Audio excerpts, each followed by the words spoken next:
Horror कहानियां TV.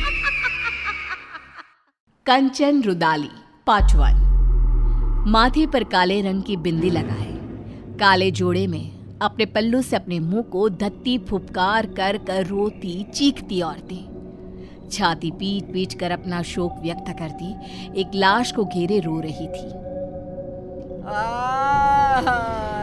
रो रे, छाती पीटो रे, ठकुराया तेरी बेटी गई है, रोना, कैसी माँ है रोती नहीं। ए ठाकुर साहब बोलो, कुछ तो बोलो था। अरे ऐसे बूथ बनकर रहेगी तो ये दर्द तुम्हारे सीने में ही रह जाएगा। रो रो कर इसे निकाल दे ठकुराइन।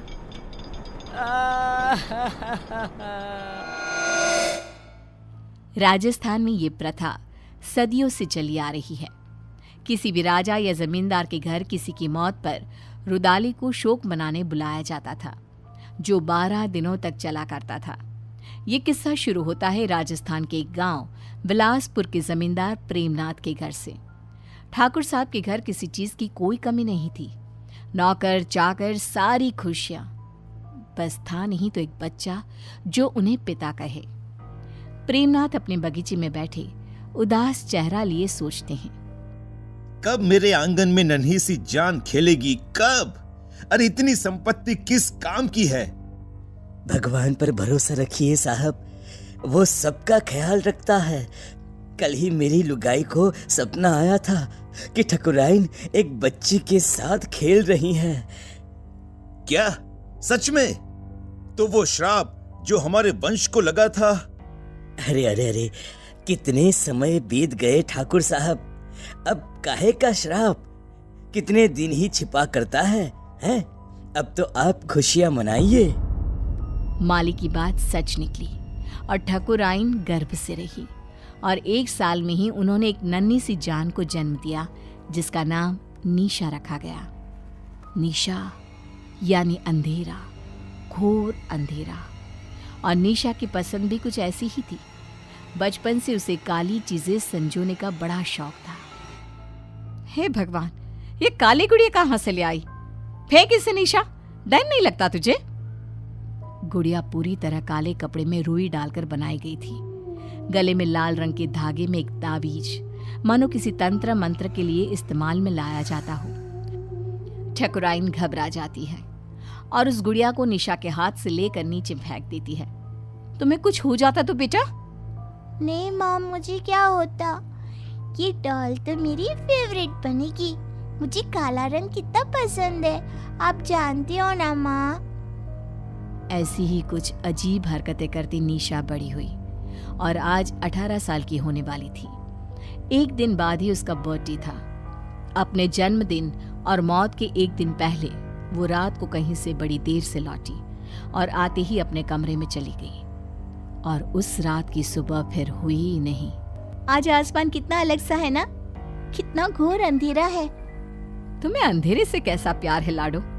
अमावस की रात आते ही बाहर जाने के लिए बेचैन हो जाती हो, पर हर बार की तरह इस बार भी तुम्हें बाहर जाने नहीं मिलेगा। जाओ कमरे में आराम करो। कल जन्मदिन है ना तुम्हारा, बहुत बड़ी दावत रखी है गांव वालों के लिए। छिप कर ही सही, आज तो मैं बाहर जाकर रहूंगी। 18 साल की हो गई हूँ, बच्ची थोड़ी ना हूँ।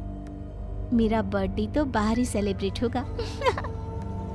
ठीक 12 बजे निशा छिपकर बाहर चली जाती है और सबके सोने के बाद वापस लौटकर सीधे अपने कमरे में जाकर लाश की तरह बिस्तर पर गिरती है और एक टक खिड़की के बाहर ही देखती रहती है, मानो कोई बाहर आसमान से उसे देख रहा हो।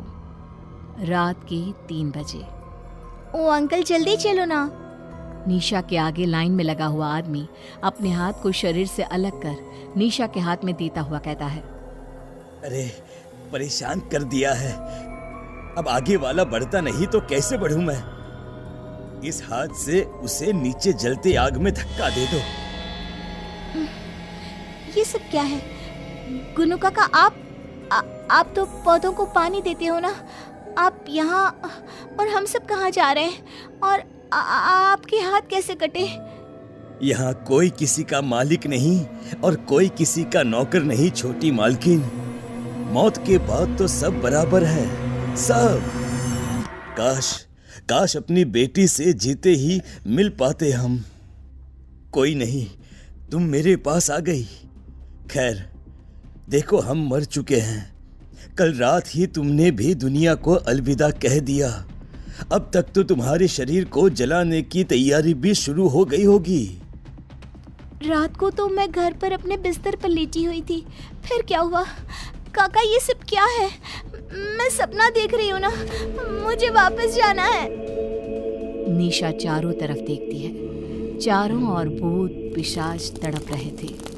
हमें जाने दो। गलती हो गई। ओह!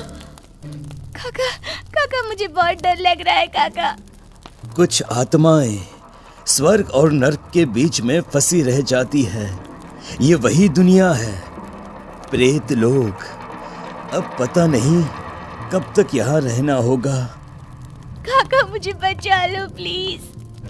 माली अचानक पीछे पलटता है और निशा को नीचे जलती आग में धक्का दे देता है।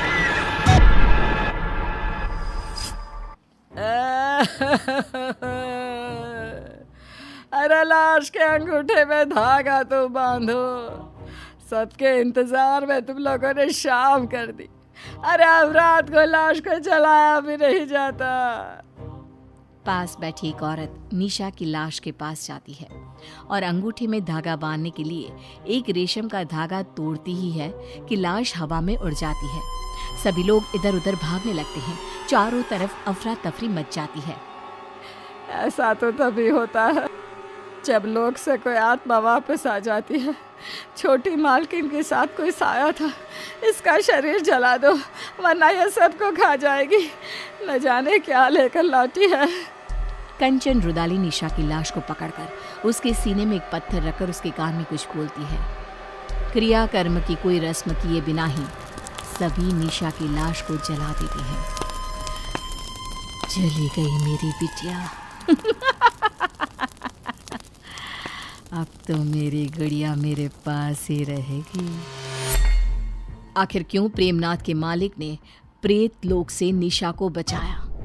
उस अमावस की रात क्या हुआ था? कंचन ने कैसे उसे अपने बस में किया? जानने के लिए देखिए कंचन रुदाली पार्ट 2।